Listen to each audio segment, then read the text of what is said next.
சில குடும்ப தலைவர்கள் தினமும் காலையில கண்ணை கெட்டியா மூடிக்கிட்டு கை ரெண்டையும் சுத்தமா விரிச்சு வச்சுக்கிட்டு உட்காந்து தியானம் பண்றது வழக்கம். எதுக்காக அப்படி பண்றீங்கன்னு ஒருத்தரை பார்த்து கேட்டேன். இந்த மாசம் வாங்கின சம்பளம் பூரா தீர்ந்து போச்சு, இனிமே என் கையில சுத்தமா ஒண்ணும் இல்லை, புதுசா எதுவும் செலவு வச்சுடாத அப்படிங்கறத அப்படி உள்ளங்கை ரெண்டையும் விரிச்சு காட்டி அவங்களுக்கு உணர்த்துறேன், அவ்வளவுதான் அப்படின்னார். ஒரு பெரிய நினைவு மண்டபம், அதுக்கு முன்னாடி ஒரு அப்பாவும் பிள்ளையும் நின்றுகிட்டு இருக்கிறாங்க. அந்த வழியா போறவங்க வர்றவங்க எல்லாம் அந்த இடத்துல நின்று அது என்ன மண்டபம் அப்படின்னு விசாரிக்க ஆரம்பிச்சாங்க. அந்த அப்பாவும் பிள்ளையும் தான் வர்றவங்களுக்கு எல்லாம் விவரம் சொல்லிட்டு இருக்கிறாங்க. அதாவது இந்த இடத்துல ஒரு பெரிய மகான் சமாதி ஆயிருக்கார், அவர் சமாதியான இடத்துல இந்த நினைவு மண்டபத்தை கட்டி இருக்கிறோம் அப்படின்னாங்க. ஊரு பூரா இந்த செய்தி பரவிச்சு. நிறைய பேர் அந்த இடத்தை தேடி வர ஆரம்பிச்சாங்க. இங்க வந்து கொஞ்ச நேரம் உட்காந்துட்டு போனா மனசுக்கு ஒரு நிம்மதி கிடைக்குது அப்படின்னாங்க. அங்க இருந்த உண்டியல்ல நிறைய காசு போட்டுட்டு போறாங்க. பணம் கிடுகிடுன்னு நிறைய சேர ஆரம்பிச்சுட்டுது. பணம் நிறைய சேர்ந்த உடனே அந்த அப்பாவுக்கும் பிள்ளைக்கும் தகராறு வந்துட்டுது. பணம் சேர்ந்தாலே சொத்து தகராறு வரத்தானே செய்யும், அது மாதிரி வந்துட்டுது. பையன் அடிக்கடி நிறைய பணம் கேட்க ஆரம்பிச்சான்.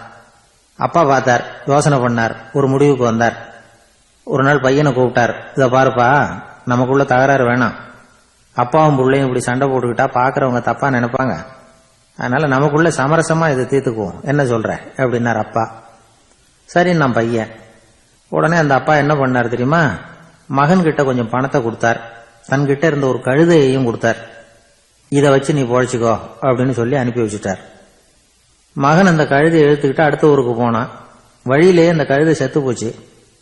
உடனே என்ன பண்ணலாம்னு யோசனை பண்ணான். ஒரு ஐடியா வந்தது. அந்த கழுதைய ஒரு சாலை ஓரமா புதைச்சான். கையில் இருந்த பணத்தை வச்சு அந்த இடத்துல ஒரு கல் மண்டபம் கட்டினான்.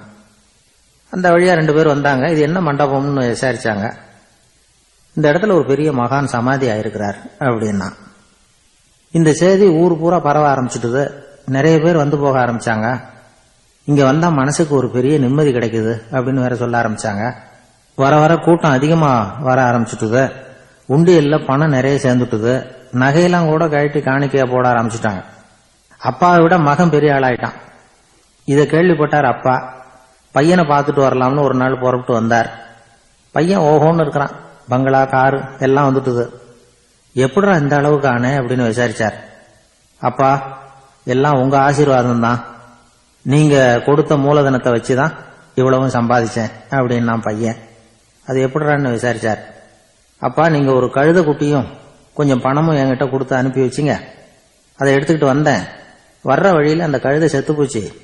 உடனே யோசனை பண்ணேன், அந்த கழுதையை இந்த இடத்துல புதைச்சேன், கையில் இருந்த பணத்தை வச்சு மண்டபம் கட்டினேன், மகான் ஒருத்தர் சமாதி ஆயிருக்கார் அப்படின்னு வதந்தியை கிளப்பி விட்டேன். ஜனங்கள்லாம் ஏமாந்து போய் காசை கொண்டாந்து போட ஆரம்பிச்சுட்டாங்க.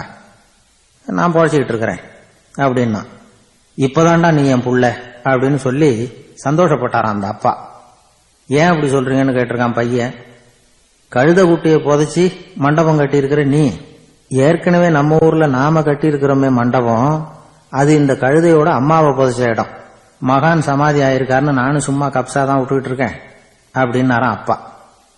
முட்டாள் ஜனங்களை நினைச்சு அந்த 2 பேரும் சத்தம் போட்டு சிரிச்சாங்களாம். மனுஷன் ஏமாத்துறது ரொம்ப சுலபம். என் கூட படிச்ச ஒருத்தன் திடீர்னு ஒரு நாள் எல்லாருக்கும் அருள் வாக்கு சொல்ல ஆரம்பிச்சுட்டான். அவன் ஒரு ஆபீஸ்லயும் வேலை பார்க்கறான். ஆபீஸ்ல உள்ளவங்க எல்லாம் அவங்கிட்ட வந்து அருள் வாக்கு கேட்கறது வழக்கம். ஒரு நாள் நான் அவன் முன்னாடி போய் உட்காந்து பேசிக்கிட்டு இருந்தேன். அப்போ அதே ஆபீஸ்ல வேலை பார்க்கிற ஒருத்தர் அவங்கிட்ட வந்து, சுவாமி, என் மேஜையில வச்சிருந்த பேனா திடீர்னு காணாம போட்டுது, அது திரும்ப கிடைக்குமா எனக்கு அப்படின்னு கேட்டார். இவன் கண்ணை உருட்டி பார்த்துட்டு, அது உனக்கு கிடைக்காது, புதுசா வேற ஒண்ணு வாங்கிக்கப்போ அப்படின்னா. சரின்னு அவர் போயிட்டார். அவர் போனதுக்கு அப்புறம் நான் மெதுவா இவனை பார்த்து, அது எப்படிடா அது உனக்கு கிடைக்காதுன்னு அவ்வளவு உறுதியா அவர்கிட்ட சொன்னேன் அப்படின்னு கேட்டேன். இவன் மெதுவா என் காதுகிட்ட வந்து, அந்த பேனாவை கிளப்புனதே நான் தான் அப்படிங்கிறான். ஒரு ஊர்ல ஒரு ஆள் இருந்தான். அவனுக்கு வெளிநாட்டுக்கு போகணும்னு ஆசை. ஆனா அவனுக்கு எந்த மொழியும் தெரியாது. இருந்தாலும் சமாளிச்சுக்கலாம்னு முடிவு பண்ணிட்டு கிளம்பிட்டான். ஏதோ ஒரு தேசத்துக்கு போய் சேர்ந்தான். அங்க அவனுக்கு யாரையும் தெரியாது. அவங்க என்ன மொழியில பேசிக்கிறாங்க அப்படிங்கறது கூட புரியல. என்ன பண்றதுன்னு யோசனை பண்ணிட்டு ஒரு இடத்துல நின்றுகிட்டு இருக்கிறான். எதிர ஒரு பெரிய கட்டிடம், நிறைய பேர் உள்ள போயிட்டு இருக்கிறாங்க.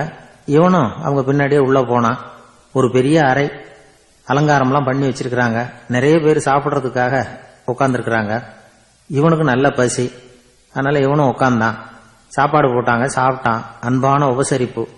இவன் மனசு உள்ள நினைச்சுக்கிட்டான், இது ஏதோ அரசருடைய அரண்மனை மாதிரி தெரியுது, இன்னைக்கு ஏதோ விருந்து நடக்குது, நல்ல வேளை நம்ம பசியும் தீர்ந்தது அப்படின்னு நினைச்சுக்கிட்டே நிமிர்ந்து பாக்குறான்.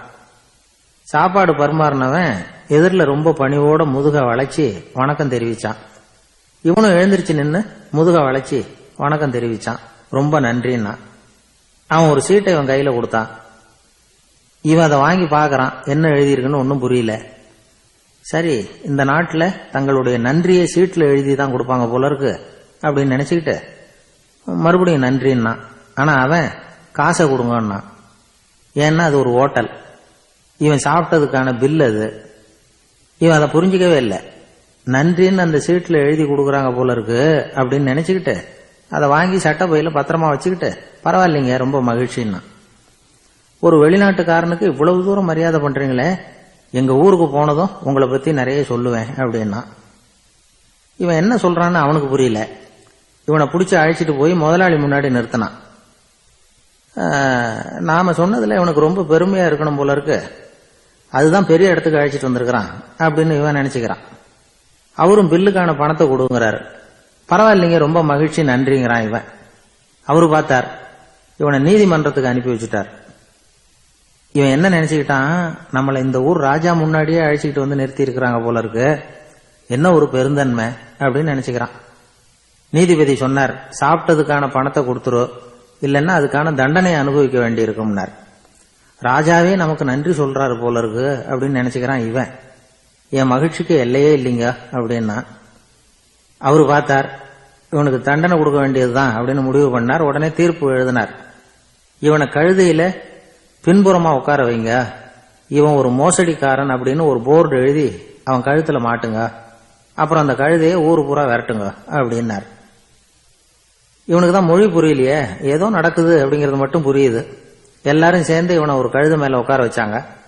ஓஹோ, நம்மளை பாராட்டி ஒரு ஊர்வலம் நடத்துறாங்க போல இருக்கு அப்படின்னு நினைச்சுக்கிறான் இவன். எல்லாரும் சத்தம் போட்டுக்கிட்டே கையை தட்டிக்கிட்டு கழுத பின்னாடி ஓடி வர்றாங்க. இவனுக்கு ரொம்ப உற்சாகமா இருக்குது.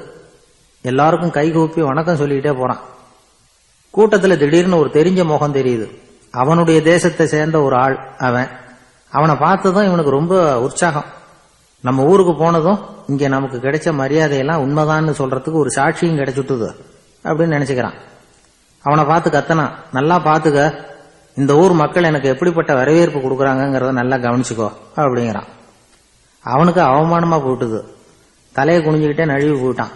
இவன் பார்த்தான், அவன் தலை தெரியல. ஆகா, அவனுக்கு நம்ம மேல பொறாம போல இருக்கு, அதனாலதான் காணாம போயிட்டான் அப்படின்னு நினைச்சுக்கிறான். இப்படி ஒரு வேடிக்கை கதையை பெரியவங்க சொல்றது உண்டு. கதை வேடிக்கையா இருந்தாலும் இதுல உள்ள கருத்து என்ன தெரியுமா?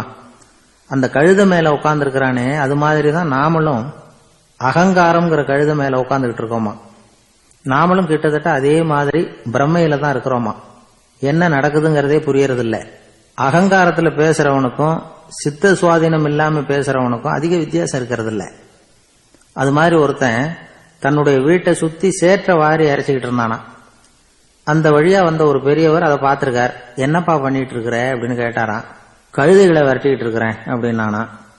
இங்க கழுதைகளே காணுமே அப்படின்னாராம் அவரு. அதுதான் ஏற்கனவே விரட்டி விட்டனே அப்படின்னானா இவன்.